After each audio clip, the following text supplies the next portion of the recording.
नमस्कार प्यारे साथियों, स्वागत है आपका आपके अपने YouTube चैनल पीडी कैंपस पर। और साथियों, आज हम आपके सामने हाजिर हुए हैं एक बहुत ही महत्वपूर्ण टॉपिक लेकर। और टॉपिक हमारा जो आज का है वो भारत का राष्ट्रीय प्रतीक चिन्ह है। हर बार एग्जाम में साथियों इसे एक दो क्वेश्चन आपको कोई भी एग्जाम दे ले आपको जरूर मिलेगा यहाँ से देखने के लिए। और जो ये टॉपिक है आज हम इतना डीपली पढ़ेंगे कि भविष्य में भी आपको इस टॉपिक को दोबारा देखने या पढ़ने की जरूरत नहीं पड़ेगी। तो आइए शुरुआत करते हैं कम समय लेते हुए। टॉपिक का हमारा पहला क्वेश्चन देखते हैं।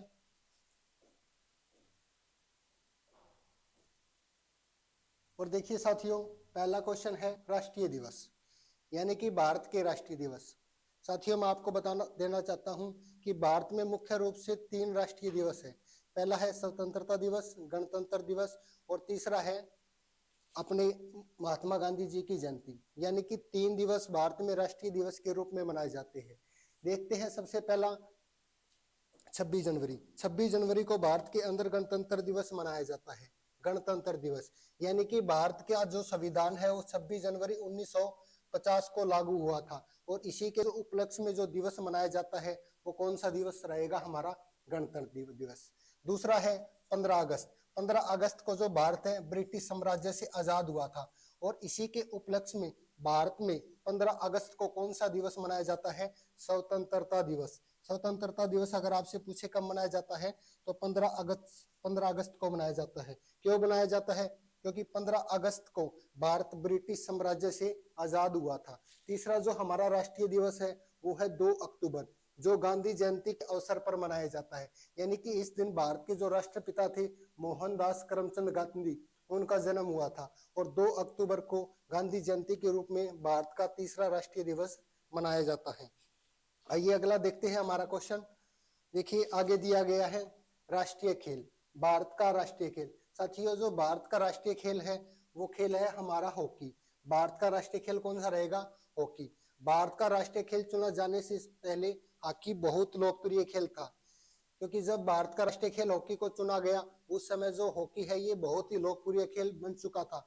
और यहाँ 1928 और 1956 के बीच जो भारत की हॉकी टीम है उसने लगातार 6 स्वर्ण पदक जीते थे। इसी की उपलब्धि को देखते हुए जो हॉकी खेल है इसको भारतीय राष्ट्रीय खेल घोषित किया गया।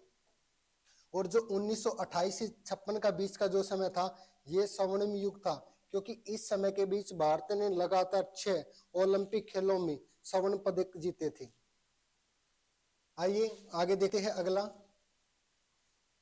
अगला दिया गया है भारत की राष्ट्रीय मुद्रा। यानी कि जो भारत की राष्ट्रीय मुद्रा है वो क्या है? भारत की राष्ट्रीय मुद्रा साथियों भारतीय रुपया है। अब जो भारतीय रुपया है इसको भी एक नया चित्र दिया गया है। जो भारत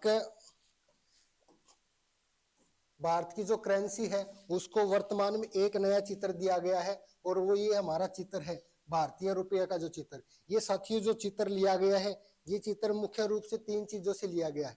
एक तो है देवनागरी का आर, यानी कि देवनागरी के आर से, और रोमन लिपि का जो इंग्लिश का वर्ड है आर उसको मिलाकर, और एक हमारा जो मैथ का रह गया बराबर का जो साइन होता है इक्वल का, उसको मिला के जो भारत का जो सिंबल है इसको तैयार किया गया है। जैसे अन्य देशों की जैसे डॉलर यूरो पौंड का खुद का अपना एक चित्र है, उसी प्रकार भारत का भी एक नया चित्र तैयार किया गया है साथियों। और जो ये चित्र तैयार करने वाले थे उस महान व्यक्ति का नाम था उदय कुमार। उदय कुमार ने इस जो भारतीय रुपए का लोगो है इसको तैयार किया था। उदय कुमार ने, उदय कुमार जो भारतीय रुपया है इसको 15 जुलाई 2010 को अपनाया गया था। आगे चलते हैं, देखिए अगला क्वेश्चन। अगला दिया गया है राष्ट्रीय विरासत पशु। तो साथियों जो भारत का राष्ट्रीय विरासत पशु है वो है हाथी। लेकिन हाथी में हमें याद रखना है कौन सा हाथी। हाथी बहुत प्रकार के होते हैं, कोई अफ्रीकन हाथी है, कोई थाईलैंड हाथी है। और जो हमारे देश का जो राष्ट्रीय विरासत पशु है वो है एशियाई हाथी। एशियाई हाथी विरासत पशु है और इसको अक्टूबर 2007 में विरासत पशु घोषित किया गया था। राष्ट्रीय वन्यजीव बोर्ड की जो स्थायी समिति की सदन 22 अक्टूबर 2010 को इसे स्वीकृति मिली थी। एशियाई हाथी को भारत का जो राष्ट्रीय विरासत पशु है वो है एशियाई हाथी, जैसे आपको फाइल में दिखाया गया है चित्र। आइए आगे देखते हैं।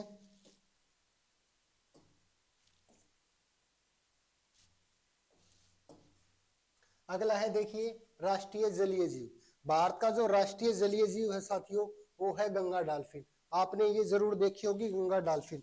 गंगा डॉल्फिन इसका नाम क्यों है? क्योंकि जो ये डॉल्फिन है ये मुख्य रूप से गंगा नदी में पाई जाती है। साथ साथ इसको एक अन्य नाम दिया गया है जो कहा जाता है मीठे पानी का डॉल्फिन। क्योंकि जो ये डॉल्फिन है ये मुख्य रूप से आपको जो मिलेगा वो मीठे पानी में मिलेगा। खारे पानी में क्या होगा, इसकी हत्या हो सकती है क्योंकि खारे पानी में इसकी मृत्यु हो जाएगी। इसकी जो सहन क्षमता है वो खारे पानी में बिल्कुल कम है इसकी, तो इसीलिए इसे कहा जाता है मीठे पानी का डॉल्फिन। ये अधिकतर आपको देखने को मिलेगा जो हमारी गंगा नदी है, ब्रह्मपुत्र नदी है, यानी कि जिन नदियों का पानी साफ है और जिन नदियों का पानी मीठा है उन नदियों के अंदर आपको मिलेगा गंगा डॉल्फिन। आगे देखिए भारतीय राष्ट्रीय जलीय जीव विलुप्त प्राय जीव है, यानी कि जो ये जीव है ये विलुप्त होने की कगार पे था, इसलिए इसको बचाने के लिए 5 अक्टूबर 2010 को राष्ट्रीय जलीय जीव घोषित किया गया। यह भारत में गहन संकटग्रस्त प्रजाति है साथियों, क्योंकि ये खत्म होने के कगार पे एक प्रजाति है। वन्य जीव संरक्षण अधिनियम 1972 की सूची 1 के अंतर्गत इसे शामिल किया गया है और 5 अक्टूबर को डॉल्फिन दिवस मनाया जाता है। यानी कि हर वर्ष 5 अक्टूबर को कौन सा दिवस मनाया जाता है? डॉल्फिन दिवस। डॉल्फिन यानी कि मीठे पानी की डॉल्फिन, ये भारत का राष्ट्रीय जलीय जीव है। आगे देखिए, आगे दिया गया है राष्ट्रीय नदी। भारत की राष्ट्रीय नदी साथियों आपको सभी को पता होगा भारत की सबसे पवित्र नदी कौन सी है? भारत की सबसे जो पवित्र नदी है वो है गंगा नदी। गंगा नदी को ही भारत की राष्ट्रीय नदी होने का गौरव प्राप्त है। भारत की सबसे लंबी नदी भी कौन सी है? गंगा नदी है भारत की सबसे लंबी नदी। भारत के अंदर जो इसकी कुल लंबाई है साथियों वो है 2525 किलोमीटर इसकी कुल लंबाई है। इसका उद्गम कहाँ से होता है? इसका उद्गम हिमाचल प्रदेश से होता है, यहाँ हिमाचल प्रदेश से। और यहाँ हमारा राज्य है उत्तराखंड। उत्तराखंड में इसका जो उद्गम होता है वो होता है गंगोत्री ग्लेशियर से। गंगोत्री ग्लेशियर से निकलने के बाद कानपुर, इलाहाबाद, वाराणसी, बिहार, पटना से होते हुए लास्ट में ये कहाँ जाकर गिरती है? बंगाल की खाड़ी में चली जाती है और बंगाल की खाड़ी में पास बांग्लादेश में ये प्रवेश करती है, जहां इसे किस नाम से जाना जाता है? जमुना। जमुना के नाम से जाना जाता है। तो गंगा नदी है, इसे बांग्लादेश में किस नाम से जाना जाता है? यमुना नदी के नाम से जाना जाता है। आगे देखिए गंगा का समतल मैदान विश्व में सबसे बड़ा है, यानी कि समतल क्षेत्र में जो विश्व में सबसे लंबी नदी चलने वाली है वो कौन सी नदी है? गंगा नदी। ये जो इसका उपजाऊ मैदान है जिसका विस्तार लगभग 1 लाख वर्ग किलोमीटर क्षेत्र पे है, यानी कि जो इसके आसपास का 1 लाख वर्ग किलोमीटर क्षेत्र है ये विश्व का सबसे बड़ा मैदान है। और विश्व का सबसे बड़ा मैदान या उपजाऊ मैदान किस नदी का है साथियों? तो वो है गंगा नदी। गंगा नदी। साथ साथ मैं बता देता हूं भारत की सबसे पवित्र नदी भी कौन सी है? भारत की सबसे पवित्र नदी कौन सी है? गंगा नदी है, जो गंगोत्री ग्लेशियर उत्तराखंड से अपना उद्गम करती है गंगा नदी। आइए अगला देखते हैं। आगे दिया गया है राष्ट्रीय फल। जैसा आपको चित्र में दिखाई दे रहा है साथियों, भारत का जो राष्ट्रीय फल है वो है आम या मैंगो। ये जो आम है ये उष्णकटिबंधीय देशों में मुख्य रूप से पाया जाता है, यानी कि जिन देशों का भाग अधिकतर जो ठंडा रहता है उसमें इसकी जो खेती है वो बहुत बड़े पैमाने पे की जाती है।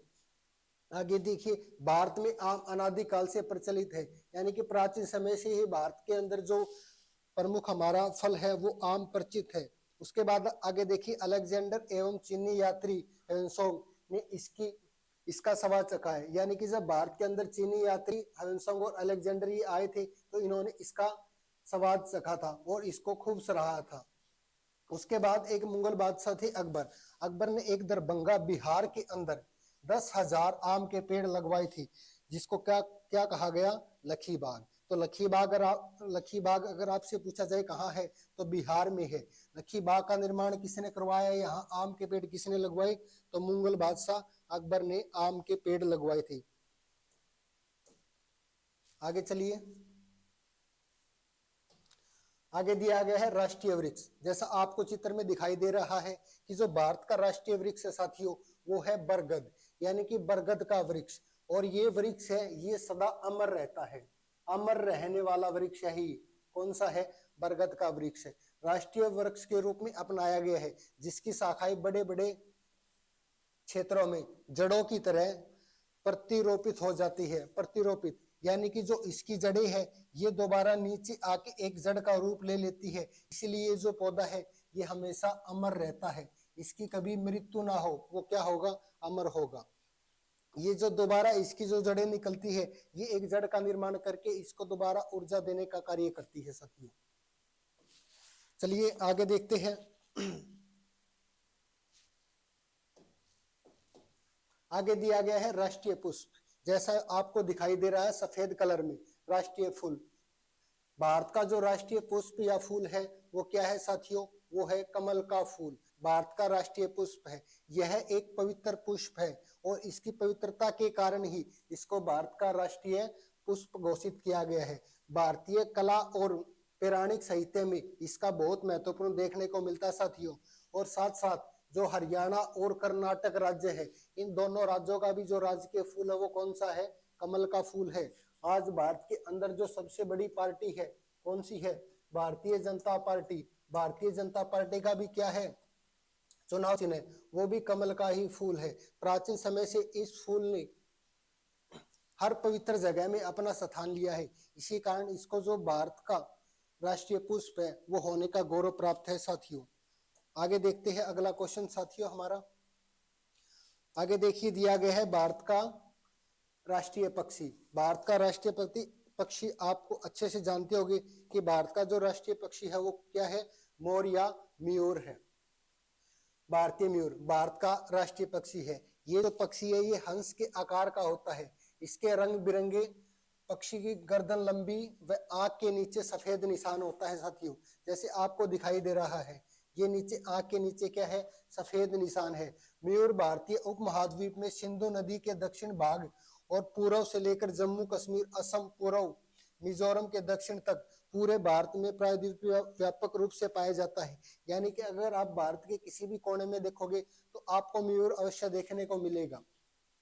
भारतीय वन एवं वन्यजीव प्राणी सुरक्षा अधिनियम 1972 के अंतर्गत मयूर को पूर्ण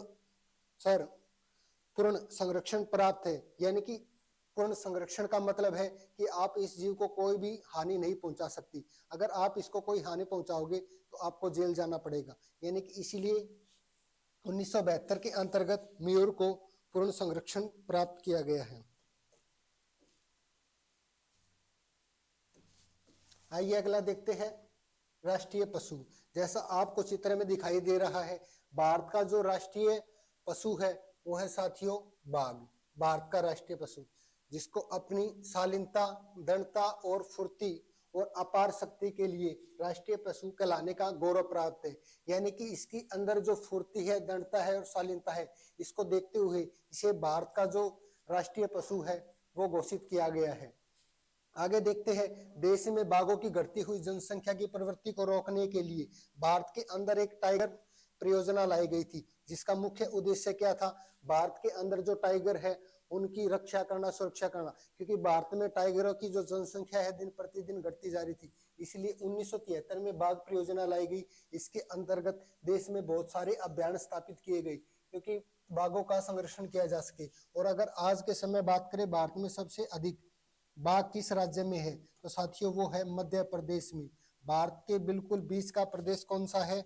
मध्य प्रदेश है। मध्य प्रदेश के अंदर भारत में सबसे अधिक बाघ हंबारण है।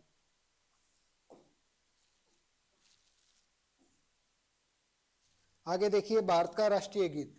भारत का राष्ट्रीय गीत है साथियों वंदे मातरम। राष्ट्रीय गीत वंदे मातरम है और 1876 में इसकी रचना किसने की थी? बंकिम चंद्र चटर्जी ने की थी। बंकिम चंद्र चटर्जी ने इसकी रचना की थी। और किस भाषा में की थी? संस्कृत भाषा में की थी, जो स्वतंत्रता संग्राम में जन का प्रेरण बना। यानी कि जब भारत के अंदर स्वतंत्रता संग्राम चल रहा था, उस समय हर बच्चे, हर बुजुर्ग के जुबान पे एक ही शब्द था, क्या था? वंदे मातरम। और जब भी भारत के अंदर स्वतंत्रता संग्राम से जुड़ी हुई कोई भी मीटिंग या कोई आंदोलन होता, तो उसका जो मुख्य गान या मुख्य गीत कौन सा था? वो था वंदे मातरम। आगे देखिए, 24 जनवरी 1950 को, यानी कि संविधान को लागू करने से 2 दिन पहले, 24 जनवरी 1950 को हमारा जो राष्ट्रीय गीत वंदे मातरम है, इसको संविधान सभा द्वारा अपनाया गया था।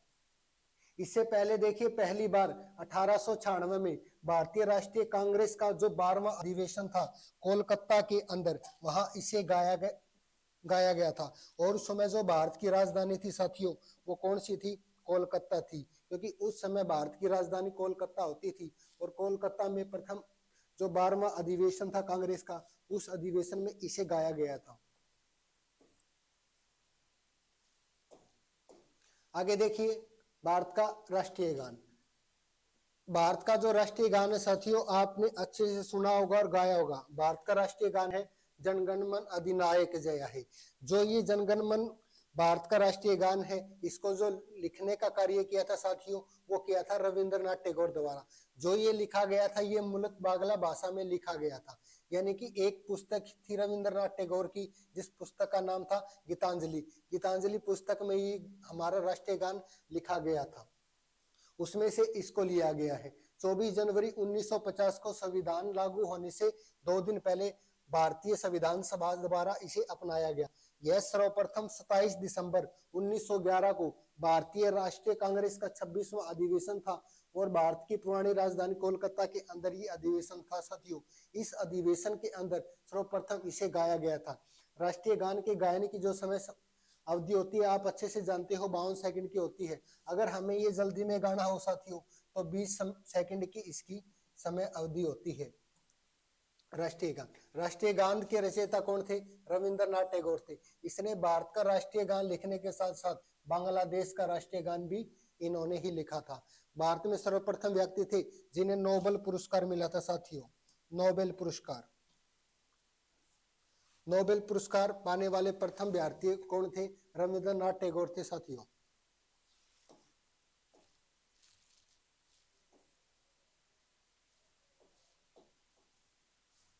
अगला देखिए, राष्ट्रीय चिन्ह। भारत का राष्ट्रीय चिन्ह आपको अच्छे से चित्र में दिखाई दे रहा है। जो भारत का राष्ट्रीय चिन्ह है साथियों, ये सारनाथ के अशोक स्तंभ से लिया गया है। सारनाथ का अशोक स्तंभ था जहां से भारत का राष्ट्रीय चिन्ह लिया गया है। आगे देखिए, मूलन स्तंभ में सिर्फ 4 सिंह दिखाइए। देखिए साथियों, इसके ऊपर कुल 4 सिंह होते हैं। एक दिखाया गया है बाईं ओर, एक दिखाया गया है दाईं ओर, एक है बीच में और एक बिल्कुल इसके पीछे है। तो जो हमारा भारत का राष्ट्रीय चिन्ह है, इसके अंदर कुल सिंगों की संख्या कितनी होती है? तो साथियों 4 होती है। उसके बाद देखिए, पट्टी के मध्यम धर्म चक्र है। ये जो आपको बीच में चक्र दिखाई दे रहा है, ये धर्म चक्र है, जिसके बीच कुल कितनी तीलियां है? धर्म चक्र के अंदर कुल 24 तीलियां दिखाई गई है। उसके बाद देखिए, चक्र के दाईं और एक सांड है, जो कृषि प्रधान अर्थव्यवस्था का प्रतीक माना जाता है साथियों। यहाँ आपको दिखाई दे रहा है दाई और सांड, ये माना जाता है भारत की कृषि अर्थव्यवस्था का प्रतीक माना जाता है सांड। और आगे है बाई और एक घोड़ा दिखाई दे रहा है, जो अदम्य शक्ति, परिश्रम और गतिशीलता का प्रतीक है। ये जो आपका घोड़ा दिखाई दे रहा है, ये क्या है? अदम्य शक्ति, परिश्रम व गतिशीलता का प्रतीक माना जाता है। फलक के नीचे मुंडकोपनिषद की सूत्र वाक्य सत्यमेव जयते देवनागरी लिपि में अंकित है। ये जो दिया गया है, भारत का राष्ट्रीय वाक्य क्या है? सत्यमेव जयते है साथियों। सत्यमेव जयते का अर्थ है कि सत्य की ही विजय होती है, यानी कि सत्य की हमेशा विजय होती है। आगे देखिए, भारत सरकार ने अशोक स्तंभ को राष्ट्रीय चिन्ह के रूप में 26 जनवरी 1950 को अपनाया था। यानी कि 26 जनवरी 1950 को जो भारत का राष्ट्रीय चिन्ह है, इसको अपनाया गया था। किसके द्वारा? संविधान सभा के द्वारा अपनाया गया था। एक जो धर्म चक्र है, इसके अंदर 24 तीलियां है। 24 तीलियां किसको दर्शाती है? कि भारत 24 घंटे प्रगति करे, उन्नति करे। अगला देखिए, आगे दिया गया है राष्ट्रीय ध्वज। जैसे आपको चित्र में दिखाया गया है, भारत का राष्ट्रीय ध्वज क्या है? भारत का राष्ट्रीय ध्वज है तिरंगा। साथियों, जो भारत का राष्ट्रीय ध्वज तिरंगा है, इसका जो डिजाइन तैयार किया था वो किया था पिंगाली वकेया ने। पिंगाली वकेया ने जो भारत का राष्ट्रीय ध्वज है, इसका जो चित्र है ये तैयार किया था। भारतीय राष्ट्रीय ध्वज को 22 जुलाई 1947 को संविधान सभा द्वारा अंगीकृत, यानी कि संविधान सभा द्वारा कब अपनाया गया था? 22 जुलाई 1947 को जो भारत का तिरंगा झंडा है इसे अपनाया गया। इसकी लंबाई 3:2 होती है, यानी कि अगर इसकी लंबाई की बात करें तो 3 लंबाई यहाँ है और 2 यहाँ होती है, यानी कि 3:2 लंबाई इसकी होती है साथियों। इसके अंदर कुल जो रंग है वो 3 कलर होते हैं साथियों, केसरिया, सफेद और हरा। इन तीनों रंगों से हम देखते हैं क्या क्या उद्देश्य है इनका। सबसे पहले दिया गया है केसरिया रंग, जो किसको दर्शाता है? त्याग और बलिदान को। कौन सा कलर दर्शाता है? तो त्याग और बलिदान को दर्शाता है केसरिया रंग। उसके बाद दूसरा दिया गया सफेद, जो शांति, सत्य और पवित्रता को दर्शाता है। कौन सा कलर दर्शाता है? सफेद कलर। उसके बाद तीसरा दिया गया है हरा। हरा दर्शाता है साथियों हरियाली और समृद्धि को। इसके बीच में 24 पट्टी है, एक बीच में सफेद पट्टी है, जिसके बीच में एक चक्कर बना हुआ है जिसका रंग गहरा नीला है, और यहाँ कुल 24 तीर है साथियों। जो ये लोगो लिया गया है, ये लिया गया है सारनाथ के अशोक स्तंभ से। चलिए आगे देखते हैं अगला क्वेश्चन। आगे दिया गया राष्ट्रीय साथियों भारत का राष्ट्रीय सम्मान। भारत का जो राष्ट्रीय सम्मान है वो है भारत रत्न। भारत का सर्वोच्च नागरिक सम्मान है। यह सम्मान राष्ट्रीय सेवा के लिए दिया जाता है। ये जो सेवा होती है राष्ट्रीय, जैसे कला के क्षेत्र में, साहित्य के क्षेत्र में, विज्ञान के क्षेत्र में, सार्वजनिक सेवा तथा खेलों के क्षेत्र में दिया जाता है। इस सम्मान की स्थापना साथियों की गई थी 2 जनवरी 1954 को। और किसने की थी इसकी शुरुआत? भारत के तत्कालीन राष्ट्रपति थे, भारत के प्रथम राष्ट्रपति। कौन थे भारत के प्रथम राष्ट्रपति? तो श्री राजेंद्र प्रसाद थे भारत के प्रथम राष्ट्रपति। प्रारंभ में इस सम्मान को मरणोपरांत देने का प्रावधान नहीं था। प्रारंभ में साथियों जो मरणोपरांत भारत रत्न आज के समय दिया जाता है, प्रारंभ में ये नहीं दिया जाता था। बाद में 1966 को इसे जोड़ा गया है, और आज तक कुल 15 व्यक्तियों को मरणोपरांत अवार्ड मिला है। अगर कुल की बात करें तो कुल 48 लोगों को मिला है, जिसमें से 15 व्यक्ति ऐसे हैं जिसे मरणोपरांत भारत रत्न दिया गया है। और प्रथम भारत रत्न मरणोपरांत पाने वाले व्यक्ति थे लाल बहादुर शास्त्री। आगे देखिए इसका डिजाइन। इसका डिजाइन है साथियों तांबे के बने पीपल के पत्ते पर प्लेटिनम का एक चमकता सूर्य। ये जो है देखिए साथियों पीपल का पत्ता है जो किससे निर्मित है? तांबे से निर्मित है। प्लेटिनम का चमकता सूर्य, और जो ये आपको सूर्य दिखाई दे रहा है ये है प्लेटिनम का साथियों, जिसके नीचे क्या लिखा होता है? भारत रत्न लिखा होता है। और जो ये अवार्ड पहनाया जाता साथियों, ये एक सफेद पट्टे के अंदर पहनाया जाता है, और इसके नीचे लिखा हुआ है भारत रत्न, जो चांदी में निर्मित है।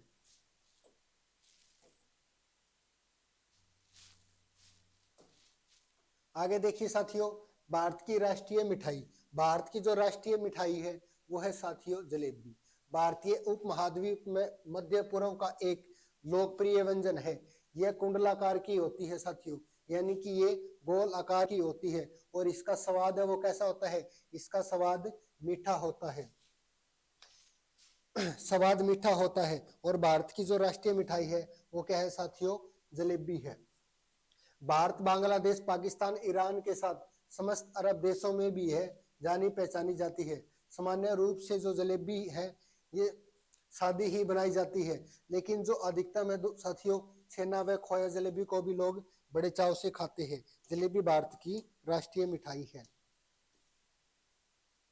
तो साथियों आज के लिए इतना ही। आशा करता हूं मेरे द्वारा दी गई जानकारी आपको अच्छे से समझ आई होगी। अगर फिर भी आपको कोई चीज समझ ना आई हो तो आप कमेंट बॉक्स में अवश्य कमेंट करें, और ऐसी ही अन्य वीडियो देखने के लिए आप हमारे YouTube चैनल पीडी कैंपस पर जाएं और इसे सब्सक्राइब करें, शेयर करें और ज़्यादा से ज़्यादा कमेंट करें। धन्यवाद साथियों।